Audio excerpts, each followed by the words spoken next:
capable of destroying the Guardians of the Galaxy. I think I shall call him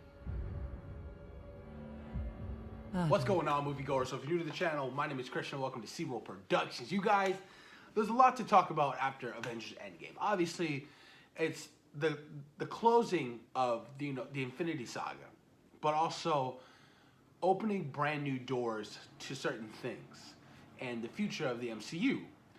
And I mean that by saying, where does this film leave some of our beloved MCU characters? Well, Thor, for instance. What is going to happen with Thor, and now that he's a part of the Guardians of the Galaxy, some would say, right? Because he decided not to stay back on Earth on Norway, and to really give the title of king to Valkyrie, which I like. I thought that was a great idea, and personally, Thor is just not up for being king right now at this moment. So he's going to take his journeys with the Guardians of the Galaxy. So that means a team up between Thor, Star-Lord, Drax, Groot, Nebula, Mantis, and Rocket. And I'm excited to see it. I am super pumped to see Thor along with the Guardians of the Galaxy because I feel like they feed off each other very well. I mean, we got to see a glimpse of it in Avengers Infinity War, and it really worked. And at the end of Endgame, obviously, Thor is a part of the team. Now, with that being said, we all know that James Gunn is coming back to direct Guardians of the Galaxy Volume 3, which I am extremely happy for. I can't wait to see what James Gunn has in store for the third film of the franchise. What's going to happen? Now, Gamora is dead, but she's not really dead. She's still alive because she was brought back from the past. So 2014 Gamora stayed back. Obviously, if you were looking very closely when Peter was on his ship, he was searching for Gamora.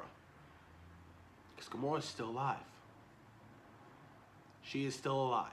And I feel like that's going to be the vocal point of where they take the story for Guardians 3. Really searching, or at least Peter searching for Gamora and trying to find her and be like, hey, you belong with us. This is your family now.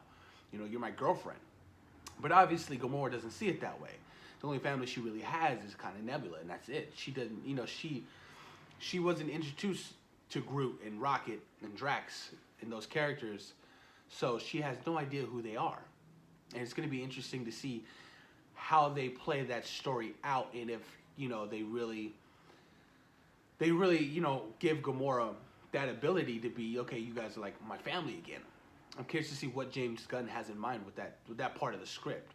Now keep this in mind, we are also getting Adam Warlock, because Adam Warlock was teased at the end of Guardians 2. And I'm excited to see Adam Warlock and what kind of power he has and how strong he's going to be and how huge of a role he's going to have going forward in the MCU.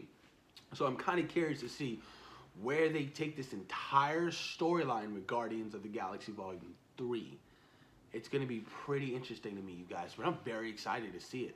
I'm very excited. Just too bad it's not going to start production until next year because James Gunn is obviously busy with Suicide Squad right now, which I am pumped for. Liking all the great news and all the good stuff I'm hearing for James Gunn's Suicide Squad. Can't wait for that. But yeah, man, Guardians 3, you guys. Guardians 3.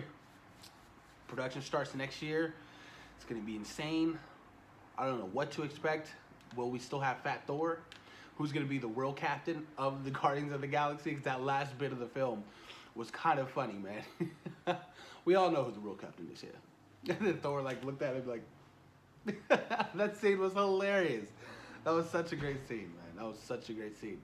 But I'm pumped. I'm pumped to see Thor part of the Guardians of the Galaxy. Like I said, I think they feed off each other very well. And now that given a new Thor, when I say new Thor, he's not the same Thor that we saw from, obviously, Age of Ultron and anything before that. What Taika really did with the character is really reestablish and rebrand his character. And I thought it was a great rebranding that was definitely needed for the character. So I really enjoy Thor. And I can't wait to see more of his Stormbreaker. Will Thor be fat? Who knows? But I thought that I really dug his look by the end of the movie, when he was like, and he got both of his hammers, and you know he was, oh my god, dude, he had like the braided beard, and he looked sick to me, you guys. It felt like a mixture between him and like an older version of like Odin combined, you know, because Odin was kind of heavy set, you know, because he was obviously an older man. But I'm pumped. I'm excited for the future of Marvel. I'm excited for the future of the MCU, but I'm also very nervous. Very nervous, and I'm still heartbroken for what I experienced. I'm seeing Endgame tomorrow in IMAX, and I cannot wait. That will be my 4th time. Probably going on my 5th time, 6th time by the end of the week. I just love this movie so much. It means so much to me. I've never felt such an emotional interaction with the film like I did with Endgame. Never felt that before with any movie, and it moved me in a way. So I appreciate what the Russo brothers really did with this final film. But push comments down below, you guys. Let me know what you guys think about the potential starting lineup for Guardians of the Galaxy Volume 3. Where do you think they're going to take the story? Do you think that the story is going to be evolved around trying to find Gamora and trying to bring her back to the family that they have already established within the Guardians of the Galaxy? And how do you think they're going to introduce Adam Warlock and his powers? Push your comments down below, you guys. And thank you for taking time today watching Zero Productions. Peace.